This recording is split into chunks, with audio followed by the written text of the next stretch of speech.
سورہ انفال کا کچھ حصہ جو ہے وہ 10ویں پارے میں بھی آیا ہے۔ انفال جو ہے وہ نفل کی جمع ہے اور مال غنیمت کو نفل کہتے ہیں۔ اور اس سورت کی پہلی ہی آیت میں ایسے ہی سوال کا جواب دیا گیا جو مال غنیمت کے بارے میں کیا گیا تھا۔ 10ویں پارے کے شروع میں اس کی مزید تفصیل ہے، جس میں بتایا گیا کہ مال غنیمت کا 5واں حصہ نبی صلی اللہ علیہ وآلہ وسلم، آپ کے قرابت داروں، یتیموں، مسکینوں اور مسافروں کو دیا جائے گا، جبکہ 4 حصے مجاہدین کے درمیان تقسیم کیے جائیں گے۔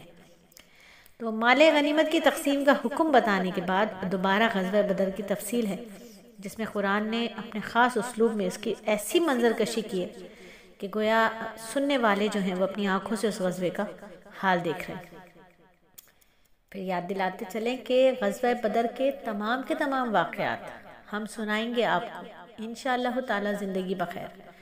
دل بدل دے کے حلقات میں تو جوائن کیجئے سلیس اکیڈمی کا وہ حلقہ جو سلاتی کے کورس کے بعد سب سے زیادہ اللہ رب العزت نے اس کو قبولیت دی، کیونکہ سال میں صرف 3 مہینے کے لیے یہ حلقہ کھلتا ہے، جس کا نام ہے دل بدل دے، اور یہ رجب، شعبان، رمضان 3 مہینے ہم بات کرتے ہیں، محنت کرتے ہیں اپنے دل کی کھیتی پر، اپنے دل کی زمین پر، جہاں بو سکیں اخلاص کے بیج اور جہاں سے نکلیں دین پر عمل کرنے کی شاخیں، پھول، اخلاق کے پودے، اخلاق کے پھل، اور عملی زندگی میں وہ تمام چیزیں ہمارے کام آئیں۔ تو اسی حلقے میں ہم غزوہ بدر پر بھی بات کرتے ہیں، تو جوائن کر لیجئے دل بدل دے کا حلقہ، جہاں ہم سنائیں گے آپ کو غزوہ بدر کی پوری منظر کشی کے ساتھ، قرآن اور احادیث کے حوالہ جات کے ساتھ، تاریخ کے جھروکوں سے غزوہ بدر۔ تو اللہ رب العزت نے ایسی منظر کشی کی ہے کہ گویا پڑھنے والا اور سننے والا ایسے سمجھتا ہے کہ بالکل غزوہ بدر اس کے آنکھوں کے سامنے وہ حال دیکھ رہا ہے۔ اللہ فرماتے ہیں آیت نمبر 42 میں، اس وقت کو یاد کرو جب تم قریب کے ناکے پر تھے اور وہ دور کے ناکے پر تھے اور قافلہ تم سے نیچے اتر گیا تھا۔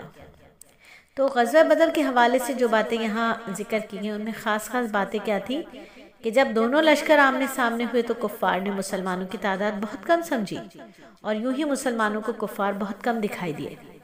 ایسا اس لیے ہوا کہ اللہ تعالیٰ نے اس جنگ کا ہونا طے قرار دے دیا تھا، اور اللہ نہیں چاہتا تھا کہ کوئی فریق بھی دوسرے کی کثرت سے مرعوب ہو کر راہ فرار اختیار کر جائے۔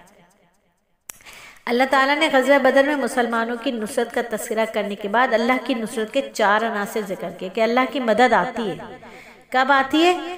ایک تو یہ کہ میدان جنگ میں ثابت قدم رہا جائے، اللہ کا ذکر کثرت سے کیا جائے، آپس میں اختلاف اور لڑائی جھگڑے سے بچا جائے، دشمن کے مقابلے کے وقت ناموافق امور پر بھی صبر کیا جائے۔ تو یہاں اگر 4 باتیں ہماری زندگی میں بھی آ جائیں نا یہ، تو اللہ کی مدد آتی ہے اور ضرور آتی ہے۔ میدان جنگ میں ثابت قدم رہنا، نفس کی جو جنگ اس وقت چلی ہوئی ہے، ہم ایسے دور سے گزر رہے ہیں جہاں جگہ جگہ پر ایمان کے جانے کے خطرے ہیں، نفس بھڑکا رہا ہے، سوشل میڈیا آگ لگا رہا ہے، بہرہ روی عروج پر ہے، ایک خواہشات کے جنگل میں ہم چلے جا رہے ہیں، خواہش نہ ختم ہونے والی خواہشات کا ایک سلسلہ ہے۔ تو یہاں پر ہم نے جہاد کرنا ہے، یہاں پر ہم نے وہ زندگی گزارنی ہے جو اللہ چاہتے ہیں، جو رسول اللہ نے کر کے دکھائی ہے۔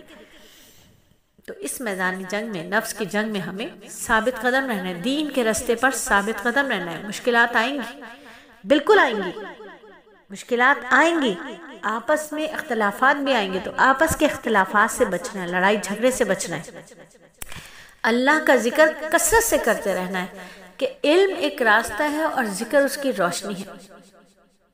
جب ہدایت کا علم مل جائے، راستہ مل جائے، تو ذکر سے اس راستے کو روشن کرتے رہنا ہے، اور دشمن سے مقابلے کے وقت صبر کرنا ہے۔ دشمن کون ہے؟ 4 دشمن ہیں، 2 نظر آنے والے اور 2 نہ نظر آنے والے۔ نظر آنے والے یہود و نصارہ، اور نہ نظر آنے والے نفس اور شیطان۔ وہ جتنا بھی ورغلا لیں، جتنے ہی ہم پر پہاڑ توڑنے کی کوشش کر لیں، ہمیں صبر کرنا ہے۔ سورہ انفال کی آیت نمبر 48 سے 51 تک اللہ رب العزت فرماتے ہیں، غزوہ بدر کا ایک پورا نقشہ اللہ رب العزت سمجھاتے ہیں، اور ایسے سمجھا رہے ہیں جیسے پڑھنے والا بالکل وہیں موجود ہے۔ اللہ فرما رہے ہیں کہ غزوہ بدر میں شیطان جو تھا وہ مشرکین کے سامنے ان کے اعمال کو مزین کر کے پیش کرتا رہا، اور دوسری جانب مسلمانوں کی مدد کے لیے آسمان سے فرشتے نازل ہوئے جو کافروں کے چہروں اور پیٹھوں پر سخت ضربے لگاتے تھے۔ مفسرین فرماتے ہیں کہ اگرچہ یہ آیات تو غزوہ بدر کے بارے میں نازل ہوئی ہیں لیکن مفہوم کے اعتبار سے عام ہے، تو موت کے وقت ہر کافر کی پٹائی لگتی ہے۔ قریش پر غزوہ بدر میں آفت آئی، بڑے ذلیل و خوار ہوئے، تو اس کی وجہ یہ بتائی گئی کہ اللہ کا دستور یہ ہے کہ جب کوئی قوم شکر کی بجائے کفر اور اطاعت کی بجائے معصیت شروع کر دیتی تو اللہ تعالیٰ بھی اپنا معاملہ بدل دیتا ہے، اسے نعمت کی جگہ نکبت اور راحت کی جگہ مصیبت میں مبتلا کر دیتا ہے۔ غزوہ بدر کے پس منظر میں مسلمانوں کو ہدایت دی گئی کہ وہ دشمنوں سے مقابلے کے لیے مادی طور پر، عسکری طور پر اور روحانی طور پر تینوں اعتبار سے مکمل تیاری رکھیں۔ ظاہر ہے غزوہ بدر میں مادی تیاری مکمل نہیں تھی، یہ تو اللہ کی خاص نصرت کا نتیجہ تھا نا کہ مادی اور عسکری اعتبار سے کمزوری بھی تھی اور لشکر میں بے پناہ تفاوت تھا، اس کے باوجود اللہ تعالیٰ نے مسلمانوں کو فتح عطا فرمائی۔ لیکن آئندہ کے لیے مسلمانوں کو حکم دیا گیا کہ وہ حالات اور ضروریات کے مطابق بھرپور تیاریاں کریں تاکہ ان کے اسلحے اور ساز و سامان کو دیکھ کر دشمن پر روب طاری ہو جائے اور وہ اسلامی لشکر کے سامنے آنے کی جرت ہی نہ کریں۔ ارشاد باری تعالیٰ ہے کہ جب تک ہو سکے تم ان سے مقابلے کے لیے تیاری رکھو، قوت بھی اور گھوڑوں کا پالنا بھی ان کے لیے ضرور کے ذریعے اپنی دھاک بیٹھی رہے اللہ کے دشمنوں پر اور تمہارے دشمنوں پر اور ان کے سوا دوسرے لوگوں پر جنہیں تم نہیں جانتے، اللہ انہیں جانتا ہے۔ تو ایک بات تو یہاں واضح ہو گئی اور بالکل ضروری بھی ہے کہ مادی طاقت اور قوت اس کی اہمیت کے باوجود روحانی قوت سے انکار نہیں کیا جا سکتا۔ سب کچھ ہو اور روحانی طور پر طاقت نہ ہو تو حقیقت یہ ہے کہ دشمن سے دو بدو ہونے کے لیے روحانی اور ایمانی قوت بھی ہونی چاہیے، اور یہی قوت تمام قوت اور وسائل سے کے مقابلے میں زیادہ اہمیت رکھتی ہے۔ یہی وہ قوت ہے جو کمزور کو طاقتور بناتی ہے، چھوٹے کو بڑے لشکر سے ٹکرانے کا حوصلہ عطا کرتی ہے، شہادت کی راہ پر چلنا آسان کر دیتی ہے، اور ایمانی قوت رکھنے والوں کو اللہ تعالیٰ ایک ایسا رعب عطا فرما دیتے ہیں جو بڑے بڑے سرماؤں کو جو ہے وہ لرزا دیتا ہے۔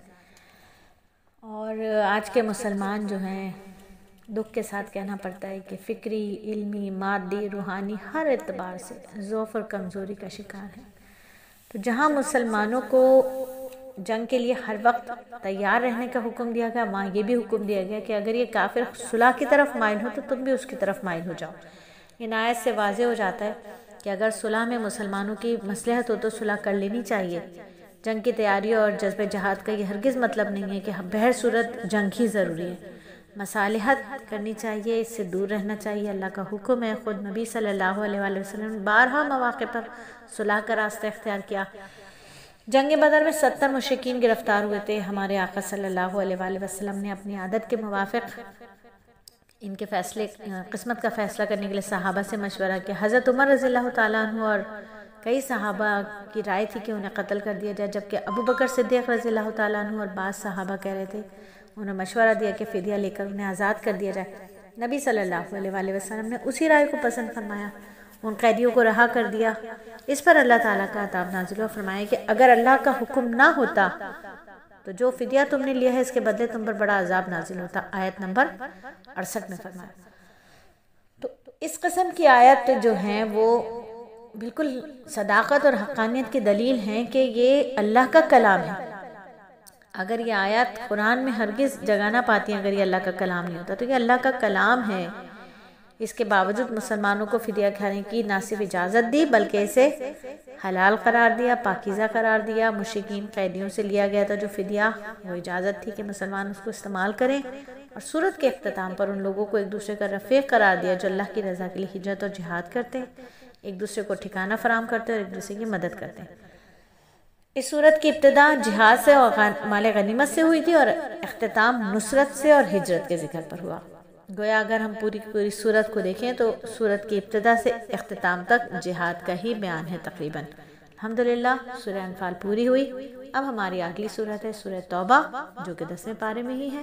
انشاءاللہ تعالیٰ کل اسی وقت اسی حلقے میں آپ کے ساتھ سورہ توبہ 10ویں پارے کی تفسیر ہوگی انشاءاللہ۔ توبہ، سورہ توبہ بھی مدنی سورت ہے اور اس میں 129 آیات ہیں اور 16 رکوع ہیں۔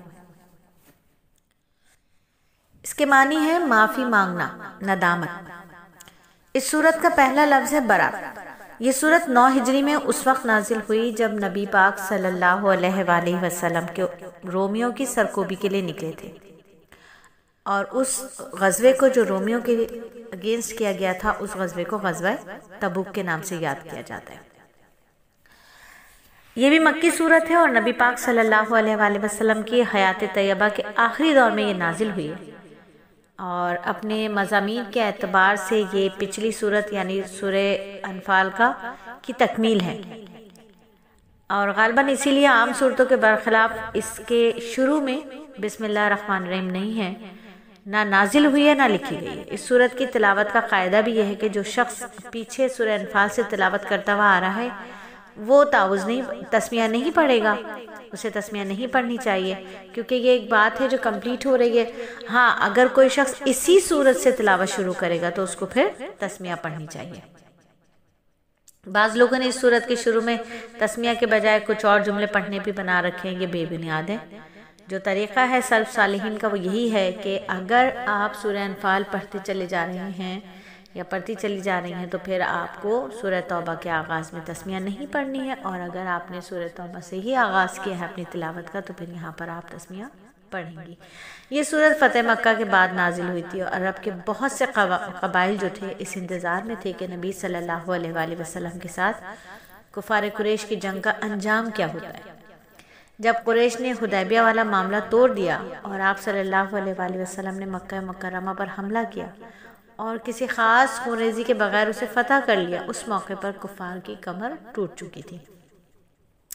البتہ آخری تدبیر کے طور پر قبیلہ حوازن نے ایک بہت بڑا لشکر مسلمانوں سے مقابلے کے لیے جمع کیا، جس سے حنین کی وادی میں بڑی جنگ ہوئی، اور شروع میں معمولی جنگ تھی، تھوڑی سی کوشش کے بعد مسلمانوں کو اس میں بھی فتح حاصل ہوئی۔ اس جنگ کے بعض واقعات بھی اس صورت میں بیان ہوئے۔ اب عرب کے جو قبائل قریش کی وجہ سے اسلام قبول کرنے سے ڈرتے تھے یا ان کی جنگوں کے آخری انجام کے منتظر تھے، ان کے دل میں بھی اسلام کے خلاف جو تھی ہر رکاوٹ وہ دور ہو گئی، اور پھر جوق در جوق مدینہ منورہ آ کر مسلمان ہونا شروع ہو گئے، اور اسی طرح جزیرہ عرب کے بیشتر علاقے پر اسلام کا پرچم لہرانے لگا۔ اس موقع پر اللہ تعالیٰ کی طرف سے جزیرہ عرب کو اسلام اور مسلمانوں کا بنیادی مرکز قرار دیا گیا۔ اصل منشا تو یہ تھی کہ پورے جزیرہ عرب پر کوئی بھی غیر مسلم مستقل باشندے کی حیثیت میں نہ رہے، جیسے کہ نبی صلی اللہ علیہ وآلہ وسلم نے اس خواہش کا اظہار فرمایا کہ جزیرہ عرب میں 2 دن باقی نہیں رہنے پائیں، لیکن اس مقصد کو حاصل کرنے کے لیے بتدریج طریقہ اختیار فرمایا۔ سب سے پہلا ہدف تو یہ مقرر فرمایا کہ جزیرہ عرب کو بتوں سے خالی کروایا جائے۔ تو جو بچے کچے بت پرست عرب میں رہ گئے تھے، جنہوں نے 20 سال سے زیادہ کی مدت تک مسلمانوں کو وحشیانہ مظالم کا نشانہ بنایا تھا، ان کو اس سورت کے شروع میں مختلف مدتوں کی مہلت دے دی گئی، جس میں اگر وہ اسلام قبول نہ کریں تو انہیں جزیرہ عرب چھوڑنے ورنہ جنگ کا سامنا کرنے کا احکام دیا گیا، اور مسجد حرام کو بت پرستی کی ہر نشانی سے پاک کرنے کا اعلان کیا گیا۔ اس ہدف کے پورا ہونے کے بعد جزیرہ عرب کے مکمل صفائی کا دوسرا مرحلہ یہود و نصارہ کو وہاں سے نکالنے کا تھا۔ نبی صلی اللہ علیہ وآلہ وسلم کی حیات طیبہ میں یہ مکمل نہیں ہو سکا تھا، لیکن آپ نے اس کی وصیت فرما دی تھی، اور اسی سورت کی آیت نمبر 29 کے تحت اس کی وضاحت بھی آئے گی انشاءاللہ۔ تو اس سے پہلے روم کے بادشاہ نے مسلمانوں کی بڑھتی ہوئی طاقت کو دیکھ کر ان پر حملہ کرنے کے لیے ایک بڑی فوج جمع کر لی۔ نبی صلی اللہ علیہ وآلہ وسلم پیش قدمی کر کے اس کے مقابلے کے لیے تبوک تک تشریف لے گئے۔ سورت کا بہت بڑا حصہ اس مہم کے مختلف پہلوؤں پر روشنی ڈالتا ہے۔ منافقین کی جو کارروائیاں مسلسل بڑھتی جانی تھی، اس سورت میں ان کی بدعنوانیوں کو بھی کھول کر بتا دیا گیا، اور اس سورت کو سورہ توبہ بھی کہا جاتا ہے، سورہ برات بھی کہا جاتا ہے، کہ اس کے شروع میں مشرکین سے برات و دستبرداری کا اعلان کیا گیا، اور سورہ توبہ اس لیے کہ اس میں بعض صحابہ کرام کی توبہ قبول ہونے کا ذکر ہے، جنہوں نے تبوک کی مہم میں حصہ نہیں لیا تھا، بعد میں اپنی غلطی کی توبہ کی تھی۔ تو سخت گرمی میں غزوہ تبوک ہوا تھا، اور بڑا سخت زمانہ تھا، سفر بھی بہت طویل تھا، پھل پکنے کا وقت تھا جو کہ اہم ذریعہ معاش تھا، اور اس کے مقابلے میں ایک ایسی سلطنت تھی جسے اس وقت کی سپر پاور ہونے کا دعویٰ تھا۔ مختصر یہ کہ غزوہ اہل ایمان کے لیے بڑی ابتلا اور ان کے عزت کو اخلاص کا امتحان تھا۔ اس کے ذریعے مومنوں اور منافقوں کے درمیان امتیاز بھی ہو گیا تھا۔ حقیقت میں سورہ توبہ کے بنیادی ہدف جو تھے وہ 2 ہیں۔ تو اس صورت کے جو بنیادی اہداف ہیں وہ دو ہیں. ایک مشرکین اور اہل کتاب کے ساتھ جہاد کا ہے کام، اور دوسرا غزوہ تبوک کے پس منظر میں اہل ایمان اور اہل نفاق کے درمیان واضح فرق ہے. یہ 10ویں پارے میں صورت آ رہی ہے اور اس میں ہم یہی باتیں سیکھیں گے انشاءاللہ. جہاں تک احکام جہاد کا تعلق ہے تو تمہید کے طور پر ان معاہدات کا اور برات کا اعلان کیا گیا جو مسلمانوں نے مشرکین کے ساتھ کیے تھے، کہ ان کے لیے انتہائی مدت جو ہے وہ 4 ماہ مقرر کر دی گئی، اور یوں ہی مشرکوں کو بیت اللہ کا حج کرنے سے بھی منع کر دیا گیا، کیونکہ یہ لوگ کئی بار عہد شکنی کر چکے تھے اور اسلام کے بڑھتے ہوئے سیلاب کو روکنے کے لیے یہود کے ساتھ گٹھ جوڑ کرتے چلے آ رہے تھے. کون؟ یہ مشرک. تو مشرکوں سے برات کا اعلان کر دیا. پھر اس کے بعد اہل کتاب کے ساتھ بھی قتال کی اجازت دے دی گئی کہ مکر و فریب، عہد شکنی، منافقت، جھوٹ ان کی فطرت میں رچ بس چکا ہے. یہود کا قبیلہ جو تھا بنو قریظہ یا بنو نذیر یا بنو قینقاع، جو بھی انہوں نے اسلام اور مسلمانوں کو نقصان پہنچانے کا کوئی موقع حاصل نہیں جانے دیا تھا. تقریباً 20 آیات میں ان کے باطنی خباثت اور دیسا کاریوں کو اللہ رب العزت نے بتایا. مسلمانوں سے کہا گیا کہ اہل کتاب میں سے جو لوگ اللہ پر ایمان نہیں لاتے اور نہ ہی روز آخرت پر یقین رکھتے ہیں اور نہ ہی ان چیزوں کو حرام سمجھتے ہیں جو اللہ اور اللہ کے رسول نے حرام کی ہیں اور نہ ہی دین حق کو قبول کرتے ہیں، ان سے جنگ کرو یہاں تک کہ وہ ذلیل ہو کر جزیہ دیں. تو جہاں تک اس صورت کے ہدف کا تعلق ہے تو منافقوں کی علامات اور ان کو بیان کیا گیا کہ سب کے سامنے ذلیل اور رسوا ہو کر رہ گئے. اسی لیے صورت کا ایک نام سورہ فاضح بھی ہے، یعنی رسوا کرنے والی صورت. اس صورت کے نزول سے قبل انہوں نے اپنے آپ کو اسلام کے زبانی دعووں کے پردوں میں چھپا رکھا تھا، لیکن اس صورت نے ان کے باطن کو یوں ظاہر کر دیا کہ ہر کسی نے جان لیا کہ کون منافق ہے اور کون سچا مسلمان مخلص ہے. منافقوں کی کمزوریوں اور عیبوں کو نمایاں کرنے کا ظاہری سبب جو تھا وہ غزوہ تبوک بنا تھا.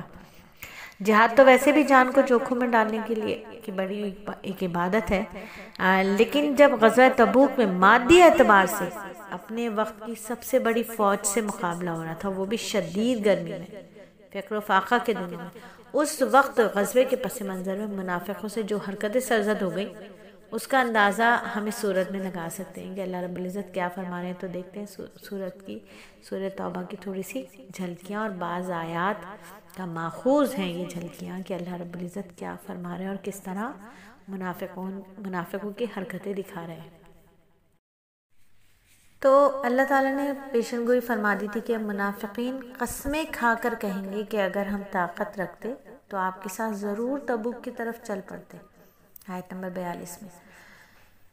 چنانچہ ایسے ہی ہوا، جب نبی صلی اللہ علیہ وآلہ وسلم تبوک سے واپس آئے تو منافقوں نے جھوٹے عذر پیش کرنا شروع کر دیے. سوائے چند ایک کے باقی تمام مخلص مسلمان جو تھے وہ فوراً غزوہ تبوک میں شرکت کے لیے تیار ہو گئے. منافقوں نے مختلف ہیلے بہانوں سے مدینے میں رہنے کی اجازت حاصل کر لی. اللہ نے فرمایا کہ ان منافقوں کا جہاد میں نہ نکلنا ہی بہتر تھا. اگر بالفرض وہ شرکت کرتے تو مسلمانوں کے درمیان فتنہ فساد پھیلانے کے سوا کچھ بھی نہ کرتے. آیت نمبر 47 میں اللہ فرماتے ہیں. اللہ آیت نمبر 49 میں فرماتے ہیں کہ ان میں سے بعض ایسے بھی تھے جنہوں نے مضحکہ خیز عذر پیش کر کے اپنے لیے استثناء حاصل کرنے کی کوشش کی. مثال کے طور پر جد بن قیس نام کے ایک صاحب کہنے لگے، یا رسول اللہ صلی اللہ علیہ وآلہ وسلم، میں دل کا بڑا کمزور ہوں، جبکہ رومیوں کی عورتیں گورے رنگ کی ہوتی ہیں. مجھے ڈر ہے کہ اگر میں جہاد میں گیا تو انہیں دیکھ کر فتنے میں مبتلا نہ ہو جاؤں. یہ بہانہ کیا، بڑے عذر ایسا پیش کیا یہ سمجھ میں نہیں آ رہا. تو اللہ فرما رہے ہیں کہ ان کے دلوں میں مسلمانوں کے لیے بغض اور حسد کے سوا کچھ بھی نہیں ہے. آیت نمبر 50 میں آگے فرماتے ہیں، اگر مسلمانوں کو فتح حاصل ہو یا مال غنیمت ہاتھ آ جائے تو وہ پریشان ہو جاتے ہیں، اور اگر ان کے برعکس کسی مصیبت یا حادثے کا سامنا ہو تو انہیں بے پناہ خوشی ہوتی ہے. وہ قسمیں کھا کر یقین دلاتے ہیں کہ اے مسلمان ہم تم میں سے، حالانکہ ایسا نہیں ہے. آیت نمبر 52 میں اللہ نے فرما دیا.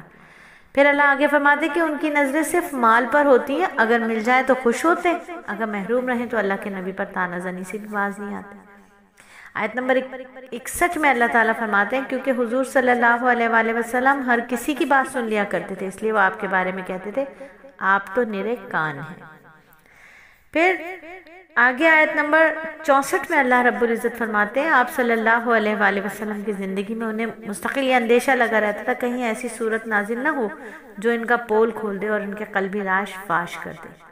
ایک دوسرے کو برائی کا حکم دینا، نیکی سے روکنا، بخل کرنا ان کی نمایاں خصوصیات میں آیت نمبر 67۔ آیت نمبر 69 میں فرماتے ہیں منافقین کی صفات اعمال ماضی کے کفار جیسے ہیں۔ آیت نمبر 67 میں فرماتے ہیں ان کے دل اللہ کی محبت، ان کے ذکر، شکر اور ان کی عظمت سے یکسر خالی ہیں۔ ظاہر ہے جس کے دل میں اللہ کی عظمت نہیں ہوگی اس کے لیے مصیبت، معصیت اور نافرمانی بہت آسان ہو جائے گی۔